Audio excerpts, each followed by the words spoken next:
मतलब क्या हुआ कहने का कि अगर आपने क्लास नोट्स को सीरियसली पढ़ रखा है तो मैक्सिमम पोर्शन में आपको ज़रूरत नहीं पड़ने वाली सब्जेक्ट्स में कि आप नोट्स पे प्रेफर करें, ठीक है। रेफरेंस बुक की तो ज़रूरत ही नहीं पड़ेगी, एक रेफरेंस बुक का भी होता है नहीं पढ़ने वाली, ठीक है। जेनुइनली इसको भरोसा रखिए। बट समस्या ये है कि जो क्लास में आपको लेक्चर मैंने लिया उस लेक्चर को आपको थोड़ा सा ठीक से कवर करना होगा। तो अब तक मैंने आपको लास्ट लेक्चर में प्रियम्बल, तब तक एक रिवीजन हो जाए 2 मिनट में। प्रियम्बल आपको लास्ट लेक्चर में समझाया था। रिपब्लिक का मीनिंग क्या था? रिपब्लिक मीनिंग, ठीक। Date of adoption of constitution 26 November 1946, ठीक। Objective resolution passed on date 13 December, अच्छा okay. Introduce by first permanent president, permanent chairman Rajendra Prasad. सब सारे फैक्ट्स लिखाए गए थे आपको, ठीक बात है। सोवराइन मतलब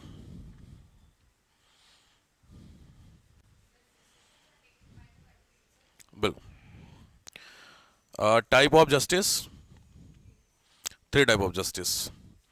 type of freedom series wise बताइए। मैंने बोला था ना सीरीज वाइज आता लिखने के लिए, याद है? बोला था वर्शिप और इन सब का कुछ कुछ था। तो 5, तो पहला क्या था? Thought, expression, belief. पकड़ लिया आ गया। एक बार फ्लो आना चाहिए फिर बन जाता है, ठीक बात। Adult franchise accepted on date, adult voting accepted on date और ईयर। अमेंडमेंट का नंबर लिखाया गया होगा, 42nd अमेंडमेंट लिखाया गया था। मेरा क्वेश्चन समझ में आया? क्वेश्चन मैंने पूछा कि जो 21 ईयर से घटा के 18 की गई थी एज, कुछ याद आ रहा है वोटिंग का? उसकी डेट, अमेंडमेंट नंबर लिखवाया गया होगा। पक्का नहीं लिखवा? अच्छा, तो आप लोगों ने पहला लेक्चर लिया था, फर्स्ट लेक्चर मतलब फीचर ऑफ कॉन्स्टिट्यूशन था। आपका नहीं होगा फीचर ऑफ कॉन्स्टिट्यूशन, एक ही लेक्चर जो हुआ है फीचर ऑफ कॉन्स्टिट्यूशन लेक्चर 1, उसमें मैंने वर्ड दिया था एडल्ट फ्रेंचाइज, लिखवाया था उसमें, ठीक है। तो ध्यान रखिए 60 कुछ था, 61st amendment Rajiv Gandhi government में हुआ गया था, कुछ याद आ रहा है? 61st amendment. मैं आपसे, देखो अभी आप चूंकि सब लोग नए हैं, बहुत ध्यान से समझ लीजिए, मैं सिंपल तरीका समझा रहा हूँ। अगर आप एग्जाम क्रैक कर रहे हैं, सोच रहे हैं, तो कुछ नहीं करना है। जिस दिन का जो आपको पढ़ा दूं, आप उस दिन का बस आपको रिटेन होना चाहिए।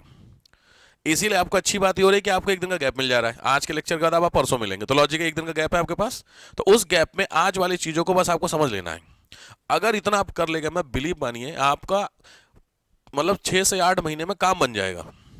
बट मेरी बात में कंडीशन मैंने अप्लाई कर दी। मैंने आपको शुरू में क्या बोला था? मेरी कंडीशन एक ही रहती है कि जो आपसे कहूं उसको ब्लाइंडली फॉलो करो, कुछ मत सोचो चीज़ों को लेकर के। तो अगर आपको चीज़ें पता है, ऑब्वियस नए हैं, टाइम लगेगा, चीज़ें समझने में भी होती हैं, बट ठीक आप पकड़ रहे हैं, चीज़ें लगभग समझ में आपको आ जा रही हैं। Difference between belief and faith,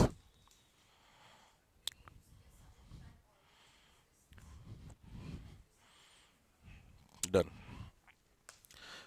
हाँ ठीक है। First meeting on constitution assembly, first meeting of constitution assembly was held on 9 दिसंबर 1946। ये सब लिखवाया गया था। 9 दिसंबर 11 दिसंबर की डेट है, कोई बात नहीं, ईयर वाइज टाइम लगेगा, थोड़ा सा लगने दीजिए, ठीक है।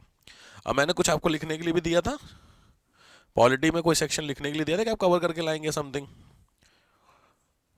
कुछ लिखना था, पढ़ के आना था आपको, फर्स्ट पार्ट पढ़ के आना था, कोई बात नहीं, ठीक है। चलो अभी मैं आपको पहला एक काम कीजिएगा, जो आप लिखने जा रहे हैं पार्ट 1, आपने हेडिंग डाल दिया, ठीक है, डाल दिया तो बहुत अच्छी बात है। नहीं तो जनवरी में हम लोग मतलब फैब से जब प्रीलिम्स की क्लासेस करेंगे तो वहाँ पे कुछ चीज़ें याद करनी होती हैं, उनको बोलते हैं resources of constitution. Resources of constitution, तो आपको कुछ नहीं करना है, आपने कॉपी पॉलिटी की बनाई होगी, इस कॉपी के बैक साइड में आ जाइए। मैं आपको 3-4 पॉइंट चीज़ें बताता हूँ, उनको आराम से लिख लीजिएगा, आराम से 10 दिन में लिखना, कोई हड़बड़ी नहीं है। जो मुझे चाहिए, पहला चाहिए पार्ट्स ऑफ कॉन्स्टिट्यूशन।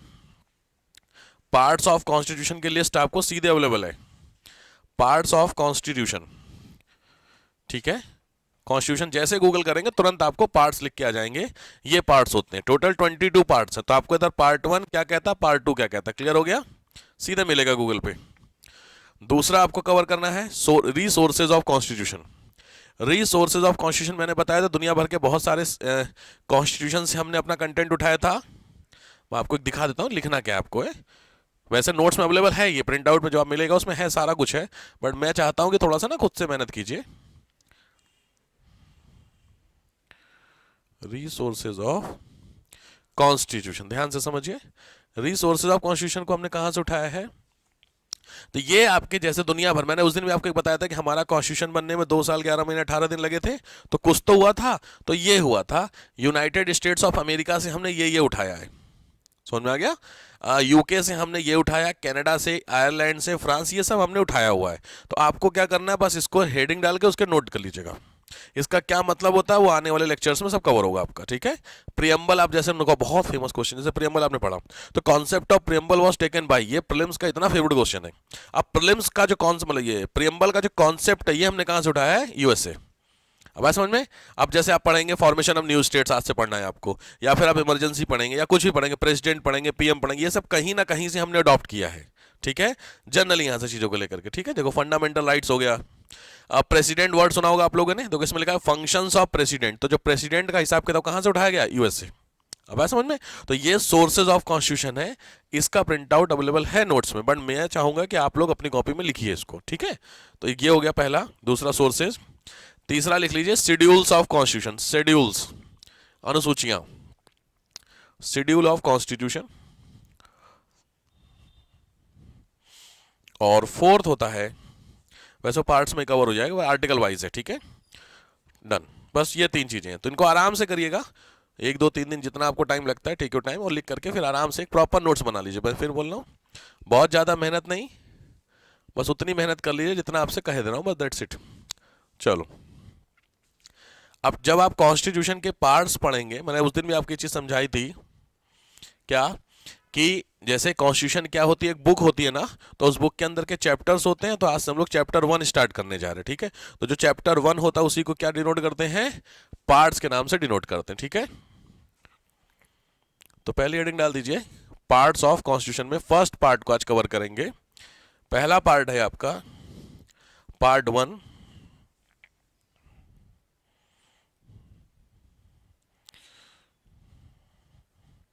चलिए, पहला तो यह है आर्टिकल नंबर। तो पार्ट 1 जहां आपने लिखा हुआ है डैश करके लिखिए, आर्टिकल 1 to 4, 1 से 4, 1 to 4, और इसका नाम है यूनियन एंड इट्स स्टेट्स।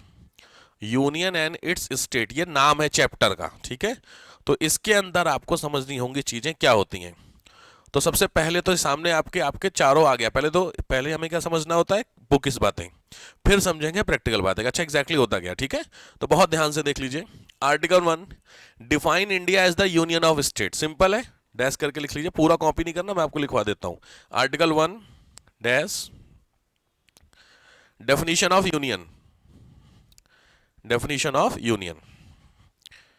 सबसे पहले हर एक चैप्टर में पहले मैं आर्टिकल्स लिखवा देता हूं जहां नीड होती है, उसके बाद फिर आपको एक्सप्लेनेशन। आर्टिकल 2, आर्टिकल 2 ध्यान से देखिए क्या ले रहा है। पहले इसकी लैंग्वेज समझते हैं, फिर अपनी language. Allows parliament to establish new state और admit them into the union. Simple है, नया स्टेट जो बनता है तो सिंपल लिखिए आर्टिकल 2 में, फॉर्मेशन ऑफ न्यू स्टेट। इस साल 15 क्वेश्चन में से 9 क्वेश्चन ऐसे ही आए थे वन लाइनर इस साल के प्रीलिम्स में, ठीक है। तो फॉर्मेशन ऑफ न्यू स्टेट, नया जो स्टेट बनता है उसका क्या, कैसे, क्यों, तरीका, वो सब बताऊंगा आगे, ठीक है। पहले ही होता है फॉर्मेशन ऑफ न्यू स्टेट। नया स्टेट आप लोगों के सामने बना है कोई सा? जब से आप पैदा हुए तब से आज तक कोई नया स्टेट बना इंडिया में? कौन से? तेलंगाना तो आपके सामने ही बना है। इसके पहले आप सभी लोग 2000 के पहले के हैं, 2000 के बाद के हैं? 2000 में ही हैं, तो बहुत बढ़िया बात है। फिर तो जिस साल आप पैदा हुए उस साल 3 स्टेट और पैदा हुए हैं। वो स्टेट थे छत्तीसगढ़, झारखंड और तीसरा कौन सा? 3 एक साथ बने हैं नया स्टेट, यूपी काट के उत्तराखंड। तो छत्तीसगढ़, उत्तराखंड और झारखंड ये तीनों सेम ईयर बने हैं 2000 में। तो आपके सामने ठीक बात है कि 2000 में आप हैं तो लॉजिक बात है ये आपके सामने हुआ। और नहीं तो 2014 में आपके सामने कौन सा हुआ है? तेलंगाना। तो ये 4 नए स्टेट है, तुरंत लिखिए एग्जाम्पल, कैसे, क्या, क्यों, आगे। फॉर्मेशन ऑफ न्यू स्टेट, ठीक। अब लिखिए 3, आर्टिकल 3, आर्टिकल 3 ये है changement in the state, changement in the state dash, number एक बॉर्डर, नंबर एक border, number two name, number two name, number three combined, combined. Clear हो गया? सिंपल है। आप किसी स्टेट का बॉर्डर को चेंज करना चाहते हैं तो, किसी स्टेट का नाम बदलना चाहते हैं तो, या कंबाइन का मतलब होता है दो स्टेट को आपस में मिला के, एक स्टेट से एक हिस्सा निकाला, दूसरे से एक निकाला, मिला करके नया बना दिया। समझ गए? इस तरीके की तीनों चीजें आर्टिकल नंबर 3 में होती हैं। तो इसमें आपके काम का हुआ नया, जो बॉर्डर चेंज होता है वो तो इतना इतना ही है, बट जो नाम आपके सामने किसी स्टेट का नाम बदला है, आपने कभी सुना हो किसी स्टेट का, state state state, Prayagraj district that is considered by the home ministry, यहाँ पे हाँ लिख लीजिए, एग्जाम्पल जरूर लिखिए। उड़ीसा का हुआ है ओडिशा, उड़ीसा का हुआ है ओडिशा, स्टेट स्टेट स्टेट। दूसरा हुआ है पौंडीचेरी का पुदुचेरी, पौंडीचेरी का पुदुचेरी। तो आपको पता चला, अच्छा ऐसा हुआ तो है, पता चले क्या होता है। ठीक हो गया? तो आर्टिकल 1 2 3 क्लियर हो गया सबको क्या होता है? अब आता है article 4, article 4, article 4, process of article 2 and 3, process of article 2 and 3 dash by parliament only, by parliament only. ठीक हो गया? मतलब आर्टिकल 2 और 3 में जो बातें कही गई हैं उन बातों को पार्लियामेंट पहली चीज है करेगा, और दूसरी चीज क्या होती है, मतलब पार्लियामेंट करेगा, और कैसे करेगा ये आर्टिकल 4 में बताया गया। ठीक बात हो गई? अभी इसमें आपको मैंने बस बेसिक समझाया कि अच्छा हमारे यहाँ साहब जो नए स्टेट होते हैं वो ऐसे बनते हैं, और जो स्टेट का नाम बदलते हैं वो ऐसे होता होगा। क्या होता है, कैसे होता है, लेट्स सी। चले चलो अब स्टार्ट करिए। तो अब आइए हेडिंग डालिए आर्टिकल 1, आर्टिकल 1,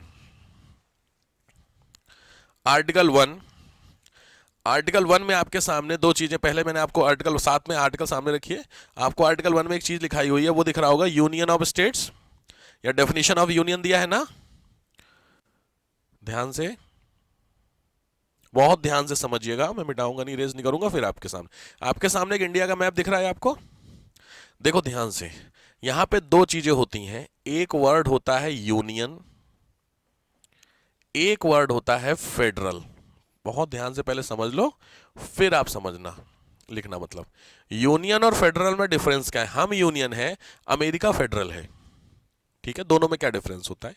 सिंपल है, देखो अगर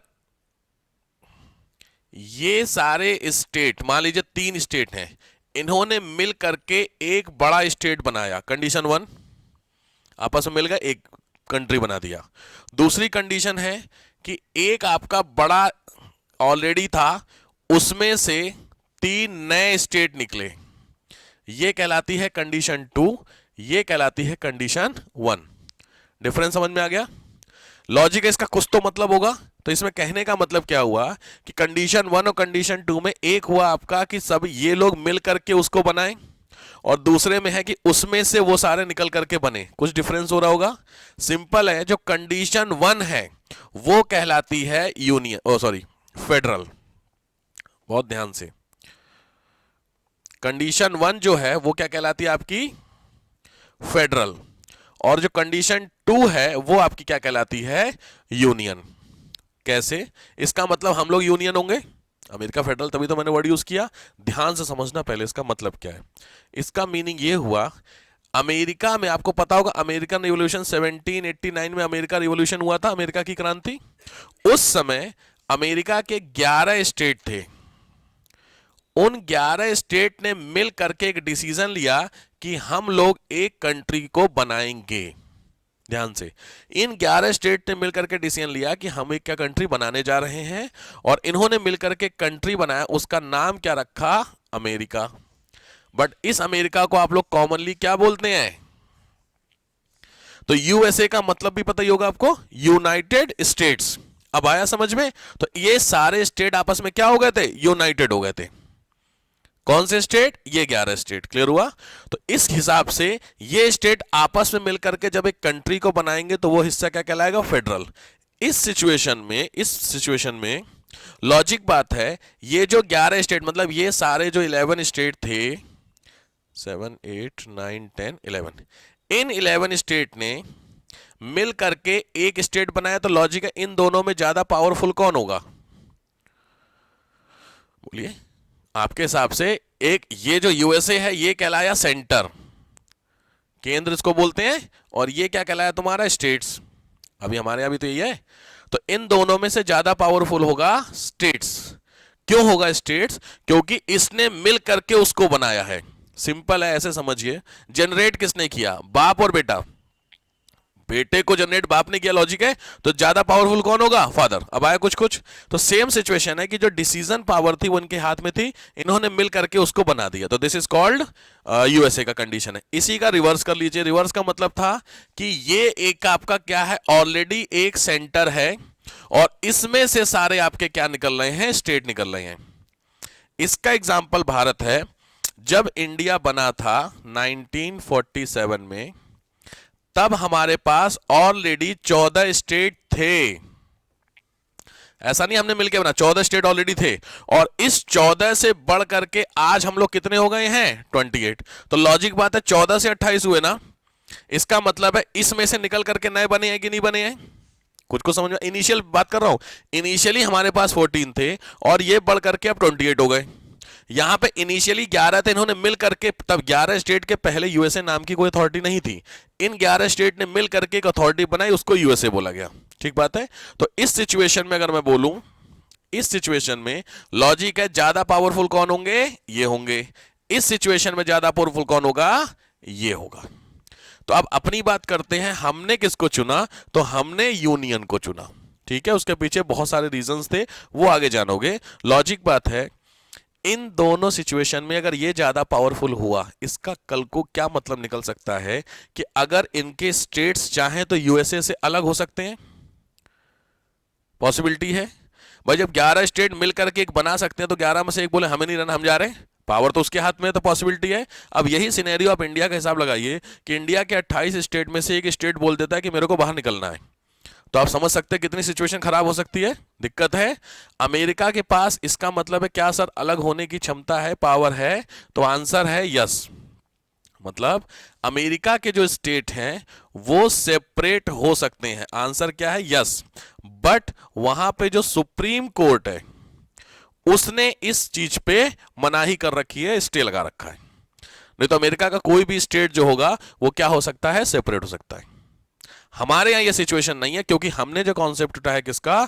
यूनियन का। तो that basic difference between union and federal structure is this. Clear हुआ? तो हमने क्या इसलिए स्टेटमेंट आर्टिकल 1 कहता है India that is Bharat is the union of state. तो यूनियन ऑफ स्टेट का मतलब समझ गया भैया? यानी इसका सेंटर था, इसमें से आपके सारे स्टेट बनते हैं। बट ये दैट्स ये कहलाता आर्टिकल नंबर 1। कोई कंफ्यूजन? पक्का नोट कीजिए।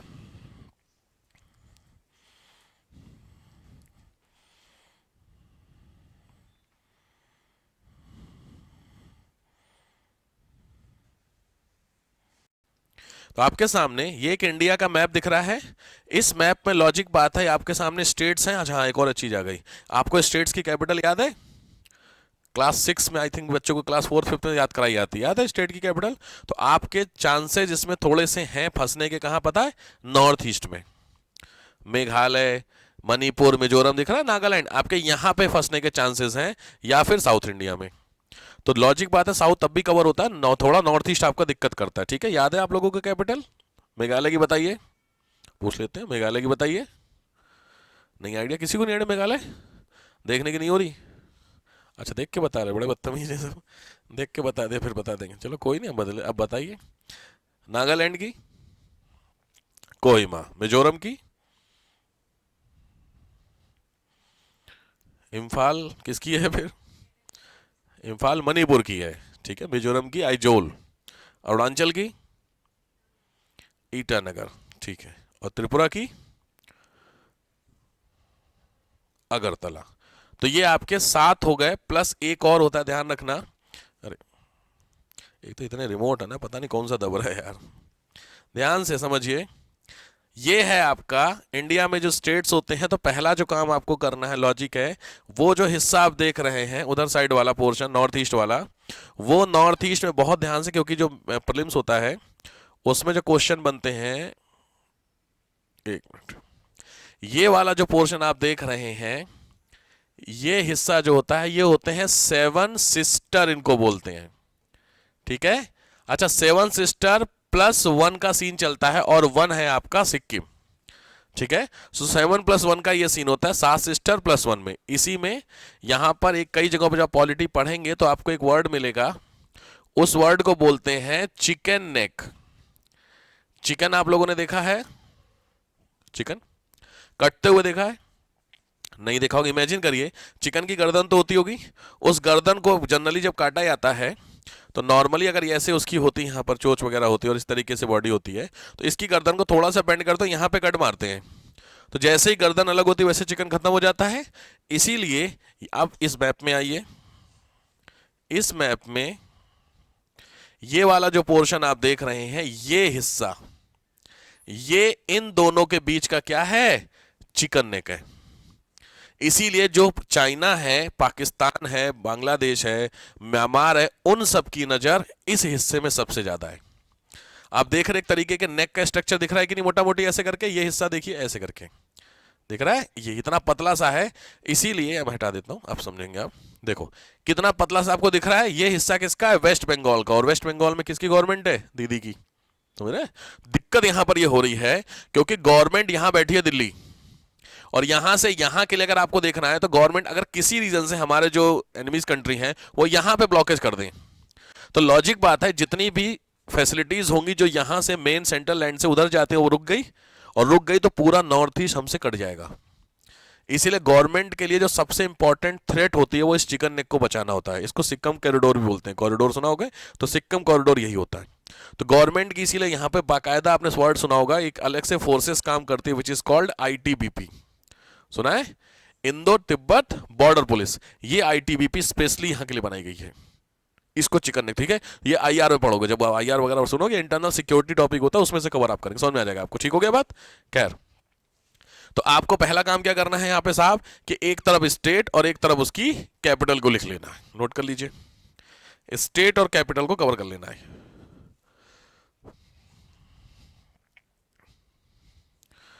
हो जाएगा? ये चेक करूंगा मैं देवियों परसों, हाँ, कि पता चले लिख दिया सर ने, तो चेक तो करते नहीं।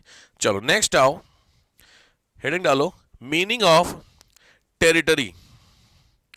Meaning of territory. Meaning of territory का मतलब क्या होता है? केवल टेरिटरी पहले समझिए।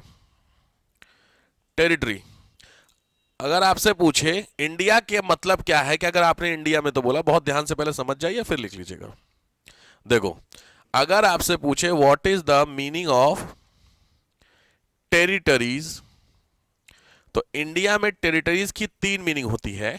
मतलब ये जो 3 एरिया होता है इसको मिला लीजिए तो इंडिया में वो टेरिटरी कहलाता है। कौन कौन से?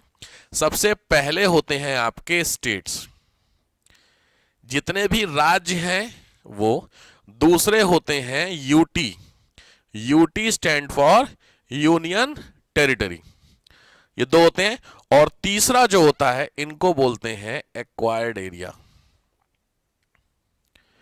एक्वायर्ड एरिया, ठीक है। तो सबसे पहले कौन से हो गए आपके? स्टेट्स, सही बात है। दूसरे पे कौन से हो गए? ये क्या नाम, यूटी। और तीसरे होते हैं एक्वायर्ड। तो स्टेट तो सबको पता ही है क्या होते हैं, यूटी भी आप आगे पढ़ेंगे, कोई दिक्कत नहीं, यूटी क्या होते हैं। लेकिन जो सबसे इंपॉर्टेंट होता है इनको बोलते हैं अधिग्रहित क्षेत्र। इसका मतलब जब हम आजाद हुए थे फ्री 47 में, तो ये एरिया हमारे पास नहीं थे।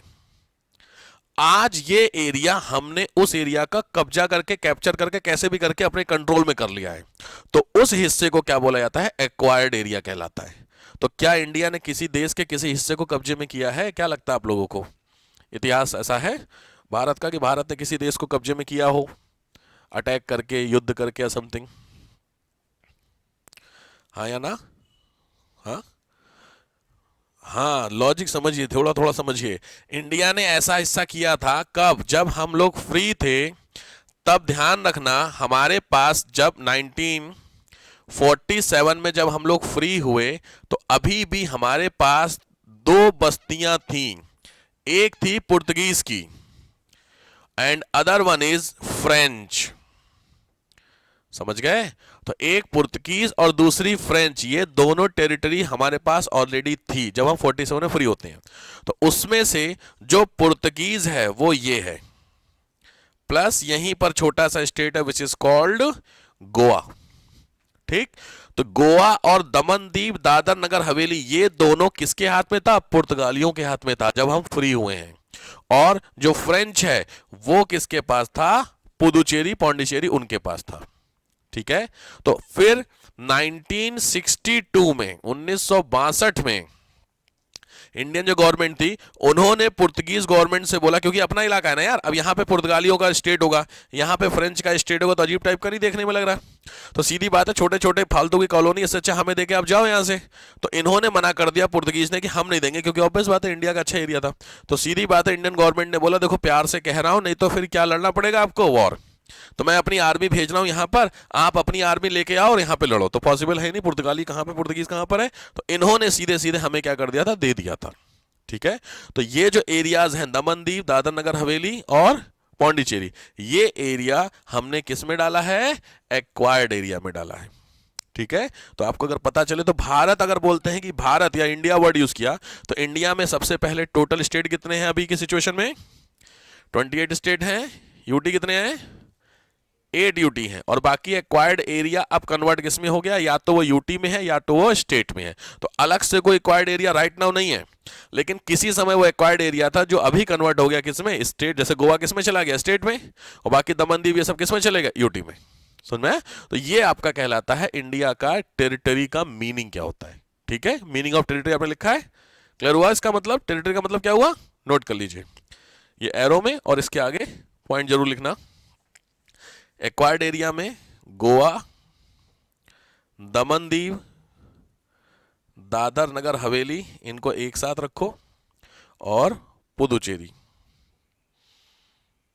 इनको एक साथ रखो। ये आपके हो गए टेरिटरी का मीनिंग।